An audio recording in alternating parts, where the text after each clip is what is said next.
মানুষের আয়ু কম, কাজ বেশি। বুদ্ধিমান লোক জরুরি কাজেই তার জীবন ব্যয় করেন।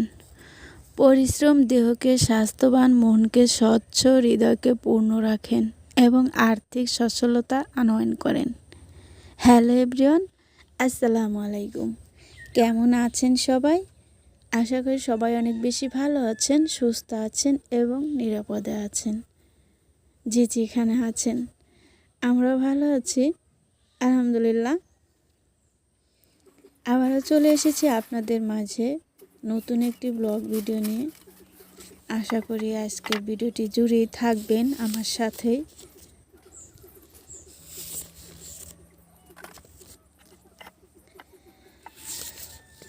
তো চলে এসেছি কিন্তু রান্নাবান্না করতে।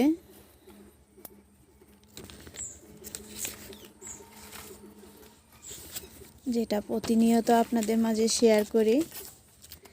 আর গতকাল আমি ভিডিও দিতে পারিনি, এই জন্য আন্তরিকভাবে দুঃখিত।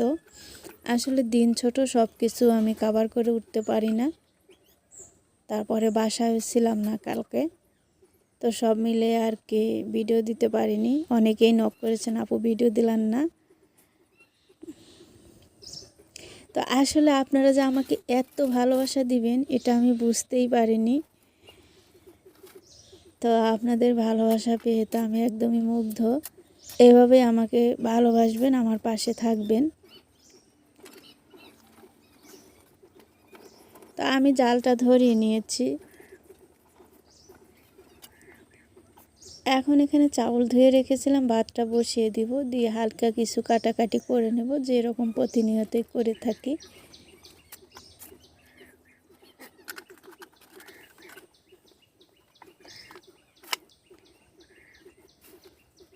তো আমার যে ভাইয়া আপুরা আমার সাথে আছেন, ভিডিও শুরুতে ছোট্ট একটা লাইক দিয়ে দেন। আপনার একটা লাইক আমার এই ভিডিওটি আরও 10 জনের কাছে পৌঁছায় দিবে, যা আমি আপনাদের কাছে প্রতিনিয়তই চেয়ে নেই। যদি ভুলে গিয়ে থাকেন প্লিজ একটা লাইক দিয়ে দেন। ছোট্ট একটা কমেন্ট করে জানাতে পারেন আমার এই ভিডিওর ভালো দিক এবং মন্দ দিক। আর যদি বেশি ভালো লেগে যায় তাহলে আমার ফ্যামিলির একজন হয়ে যাবেন, সাবস্ক্রাইব করে দিবেন। তো এই তো রান্নাবান্না বসিয়ে দিয়ে কিছু পেঁয়াজ রসুন কাটাকাটি করে নিচ্ছি। পেঁয়াজ, মরিচ, রসুন। আর প্রথমে দেখেছেন যে গতকাল যে ভিডিওটা দিয়েছিলাম আমি, গত পরশু, ওখানে কিন্তু আমি কলার মোচা বেছে নিয়েছিলাম। তো মূলত সেই কলার মোচা দিয়েই আজকে রেসিপি করব, রান্না করব। তো দেখতে থাকেন। এই কলার মোচা যারা যারা খাননি, আমি কয়েকদিন আগে একটা কলা গাছের ভিতরে যে অংশটা থাকে কাঞ্জাল, আমি ওটার ভিডিও দিয়েছিলাম। অনেক আপুরা কমেন্ট করেছেন যা আমরা খাই, আবার অনেকেই কমেন্ট করেছেন যে আমরা প্রথম দেখলাম, খাইনি, ট্রাই করব। তো আজকে আমি চলে এসেছি কলার মোচা নিয়ে। কলার মোচার রেসিপি করব দুটা, তো দেখতে থাকেন।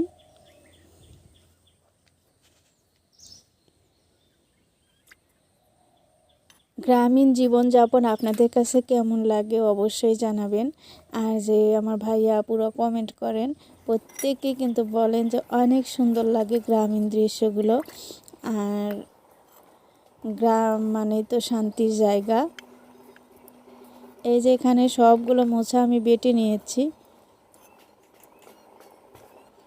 এখন আমি অর্ধেকের কমটুক আমি এখানে বড়া বেছে নিব, আর বাকিটুক দিয়ে আমি মাছের মাথা দিয়ে ঘন্ট করব। তো দেখতে থাকেন, একদম সহজভাবে সিম্পলভাবে আমি করব। এখানে পেঁয়াজ কুচি, রসুন কুচি আর কাঁচামরিচ কুচি আমি দিয়ে দিলাম। এখন একটু মরিচ গুঁড়ো, হলুদ গুঁড়ো দিয়ে দেবো, স্বাদ মতো লবণ। আস্ত জিরে দিয়ে দিব কিছু। আস্ত জিরেটা দিলে হয় কি যে যখন এটা খাবো দাঁতে তলে, তখন সুন্দর একটা ফ্লেভার বের হবে। আর দিয়ে দিয়েছি কিছু চাউলের গুঁড়ি। তো আপনাদের কাছে যদি চাউলের গুঁড়ি না থাকে তাহলে কিন্তু আটা, ময়দা যে কোনোটাই ব্যবহার করতে পারবেন, কিংবা বেসন। তো এই তো আমি সুন্দর করে মাখিয়ে নিয়েছি। এখন একটা বড়া শেপ করে দেখিয়ে দিব।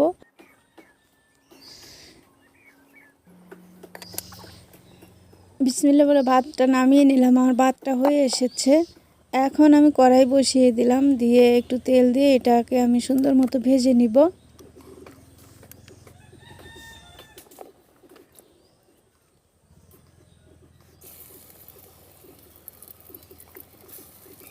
তা আমি এক ব্যাচ দিয়ে দিব আর ভেজে নিব, কিন্তু আমার এখানে একটু স্কিপ হয়ে গেছে, আদা রসুন বাটা দেইনি। তো সেটা পরের ব্যাচ যখন ভাজবো তখন আমি অ্যাড করে দিয়েছি।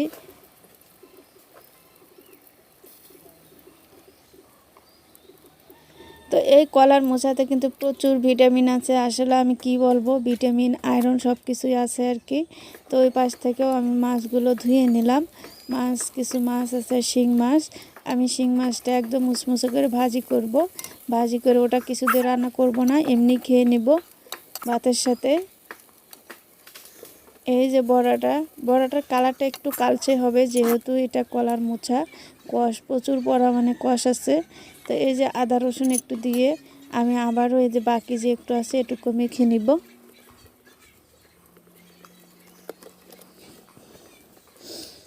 আর এটা একদম মুচমুচে করে ভেজে নিয়েছি। এই কলার মোচার বড়াটা কিন্তু আপনারা জুড়ে গেলে খেতে বেশি ভালো লাগবে না, এটা নরম হয়ে যাবে। তো ভাজার সাথে সাথেই কিন্তু এটাকে খেয়ে নিতে হবে।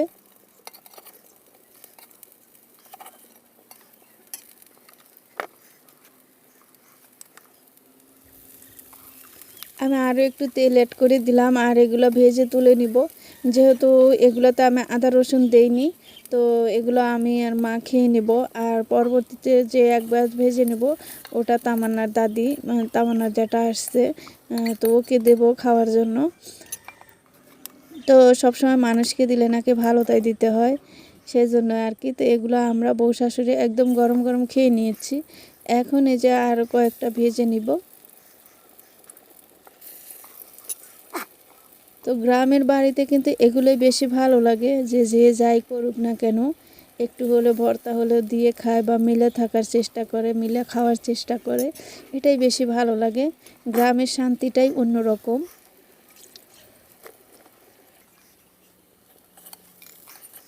এই যে বাটিতে তুলে আমি দিয়ে দিব কয়েক পিস। আমার শাশুড়ি মাকে বললাম যে এগুলো দিয়ে আসেন, মা যায় দিয়ে আসতেছে। তো আমি তো রান্না করতেই নিছি।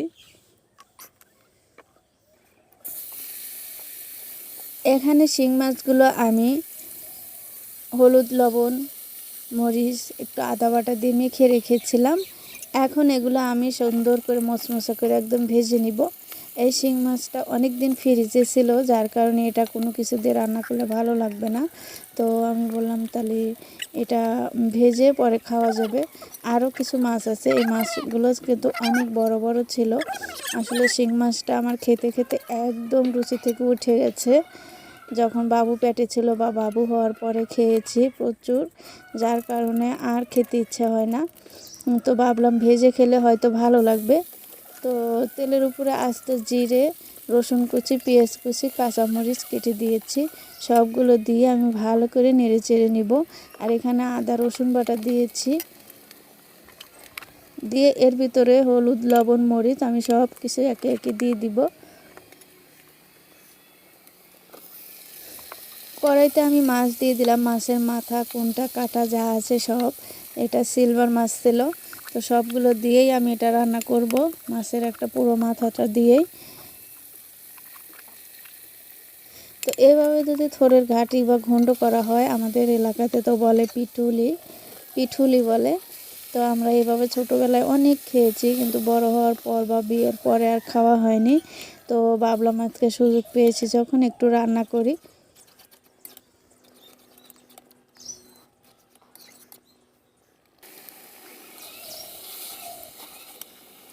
তো এই তো সুন্দর করে কষিয়ে নিয়েছি, নিয়ে আমি ঝোলের পানি দিয়ে দিলাম।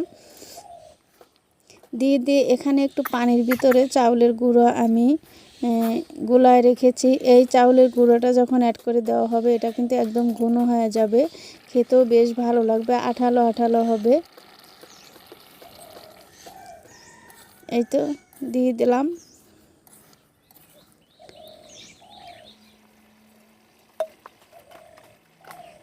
তো গ্রামের বাড়িতে কিন্তু বাজার না করেও অনায়াসে দিন পার করা যায় অনেক দিনই।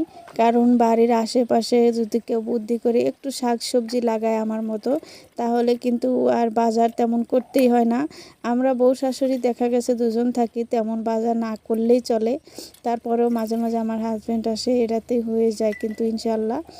তো যেহেতু গ্রামে থাকি, দুটো হাত যদি একটু খাটাই, একটু কষ্ট করে, একটু পরিশ্রম করি, তাহলেই কিন্তু আমরা নতুন নতুন যাই কিছু করি না কেন সেগুলোই খেতে পারবো, একদম ফরমালিন মুক্ত এবং টাটকা। তো ওই দিক থেকে তো আমার রান্নাবান্না প্রায় কমপ্লিট। তো এই পাশ থেকে আমি এই যে মাটির হাঁড়ি পাতিলগুলো ধুয়ে নিচ্ছি।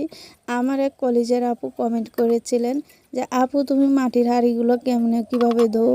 তো এভাবেই আমি ধুয়ে থাকি এবং কয়েকদিন পর পর আমি এগুলোকে সাবান দিয়ে সুন্দর করে মুড়িয়ে নিই। তো যেহেতু এগুলো মাটির জিনিস, এগুলো তেমন ময়লা হয় না, ময়লা ধরে থাকে না, তো এজন্য আর কি আমার ধুতেও বেশ সুবিধা হয়। আর আমার যে তরকারির ঢাকনাটা আছে, ঢাকনাটা আমি প্রত্যেক দিনই ধুই কড়াইয়ের সাথে, কারণ ঢাকনাতে তো অনেক তেল লেগে থাকে, তেল চিটচিটে থাকলে ভালো লাগে না। যার কারণে ওটা আমি প্রত্যেক দিন ঢাকনার সাথে ধুয়ে নিয়ে আসি কড়াইয়ের সাথে। আর ভাতের পাতিলটা আমি নিচে ধুই না, নিচে পরিষ্কার করি না, এভাবে তলাতে পরিষ্কার করি ভিতরে আর উপরে মুছে নেই। তো এভাবেই কাজ করি। তো আলহামদুলিল্লাহ আমার রান্নাবান্না কমপ্লিট। তো এই ছিল আজকের রান্নাবান্না। কেমন লেগেছে? একদম সুন্দর দেখা যাচ্ছে না তরকারি কালারটা? এভাবে আমি রান্নাবান্নার কাজটা শেষ করে নিয়েছি, ধোয়াধুয়ি করে পরিষ্কার করে চলে এসেছি দুপুরের খাবার খেতে। তো এখানে যে শিং মাছ ভেজে নিয়েছিলাম, মাছের বড়া একটা, এটাও দিয়ে নিয়ে নিলাম, আর কলার মোচা ঘন্ট। তো এই ছিল আজকে আমাদের মামিয়ের খাবার দাবার। এখন দুপুরে খাওয়া দাওয়া করব, করে একটু রেস্ট নেব, বাবু যেহেতু ঘুমাইতেছে।